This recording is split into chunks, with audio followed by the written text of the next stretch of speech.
the Washington head coach, kind enough to join us. Coach, looking forward to that spring game. We are in a time now where a lot of people have shied away from doing a spring game, and not only are you doing one, but you have had your practices open to the public and the media as well. Tell me why, in a time where others are saying they want to keep everything under wraps, you were more open in this preseason. Yeah, I don't really know, what other people's motives were. And I don't, it's not my place to decide what they should or shouldn't do. I just feel like in our situation, the way I see NIL going, the way I see the future of college football going, we need the fans to see our players. We need them to engage. We need the media to write about our players. We need the community to want to get to know our kids. So when we get to this world of real NIL, these guys are well known, and we have more community people that want to help our kids. On top of that, who wants to have a boring practice every day? Like, I like seeing people. I think it's good for our kids. They don't play any games in front of no one. So why not keep going? So it culminates in the spring game on Friday, as I mentioned. What are the biggest things you're interested in seeing from your team in that game? Well, most important thing is we got to stay healthy. We're certainly going to do everything we can to do that. But we're going to play the game of football. We're going to tackle. We're going to play, we're going to play 3 quarters. We're going to play a first quarter, a second quarter, and then a fourth quarter because we want the game to be about an hour and 45 minutes. We split the team up in half. If the starting left tackle is on one team, the starting left guard is on the other team.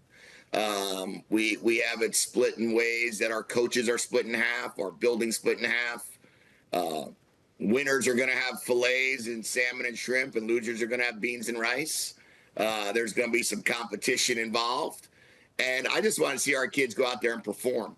We don't have everybody playing. We have about 2 or 3, probably maybe 10 total players that are not capable due to injury. But other than that, everybody should be out there. We want everybody to play. We want their parents to see them, and we want to have fun doing it. Compare where you are as a program right now, Jedd, to where you were at this time a year ago. Yeah, I'm not sure that's comparable right now. We were in a really, really weird state last year at this time. We had 63 players on our roster, I believe it was, for our spring game. This year, we have 97 playing, suiting up for the spring game. Last year at this time, we had 7 scholarship players. This year, on the offensive line, this year we have 17. 60 of our 85 scholarships have only been coached by me, whether that be at Arizona or whether that be here at Washington. So the team is a team that we recruited, a team that we brought in from high school. We have a very young team because a lot of guys are either in the class of 23, 20, or 24 and 25. But we do have, a couple transfers that have come in to really help us supplement some of our talent. Our staff has been together now 5 years. We have 7 of our 10 coaches that are on the road recruiting, let's call it, are guys that have been with me since our first year at Arizona.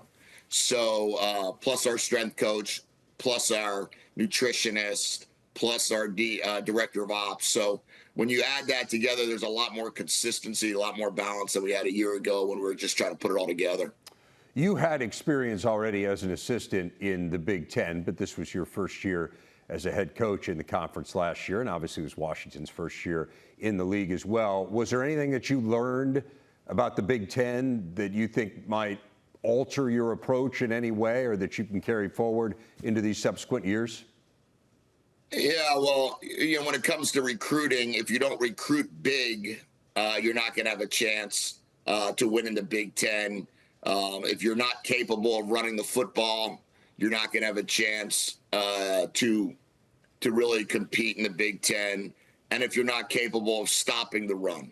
So our mentality, maybe when you're in the Pac-12, you can outscore teams. I don't believe you can outscore teams here on a weekly basis.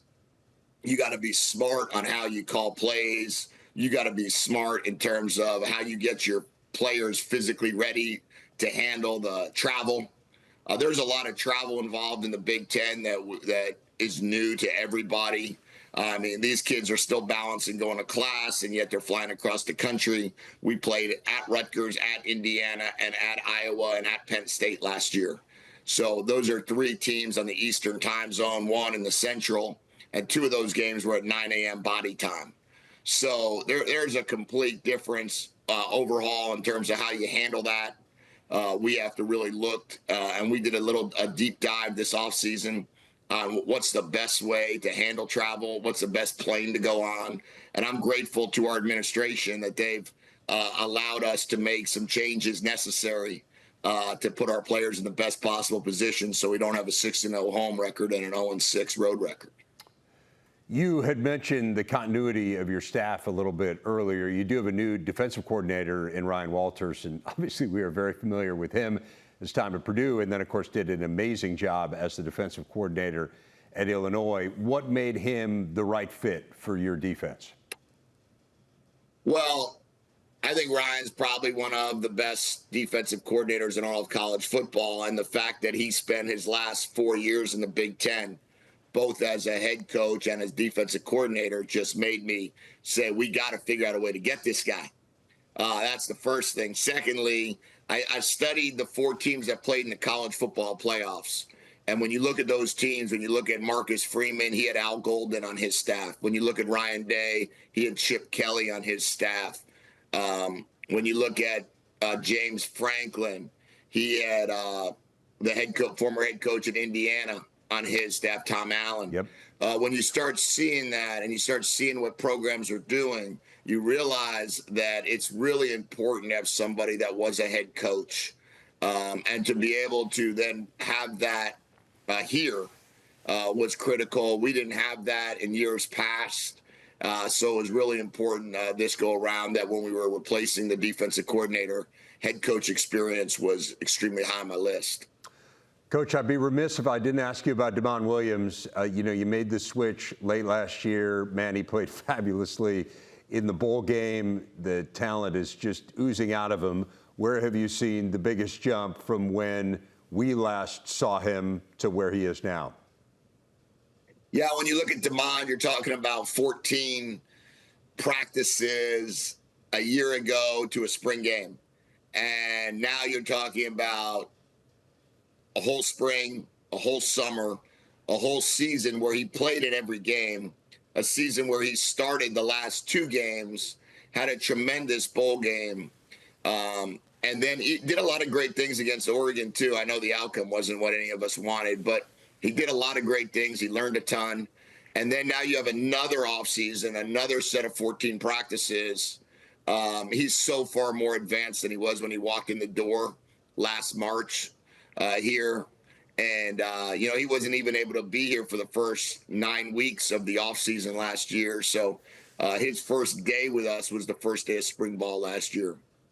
So when you start adding it all up, we're in a great spot with Damon. Damon's an incredible talent. He's going to be a great talent for the Big Ten, a great talent for Washington Husky football for the years to come. But we're really looking forward to watching him and bringing him up to Media Day this year, and letting really the world get to meet him. I can't wait to see him in action coming up here on Friday on the Big Ten Network. Coach, really appreciate your generosity with your time. Great to talk to you, and we'll see you down the line here in the offseason. Thanks, Dad. Appreciate it, man. We'll talk to you soon.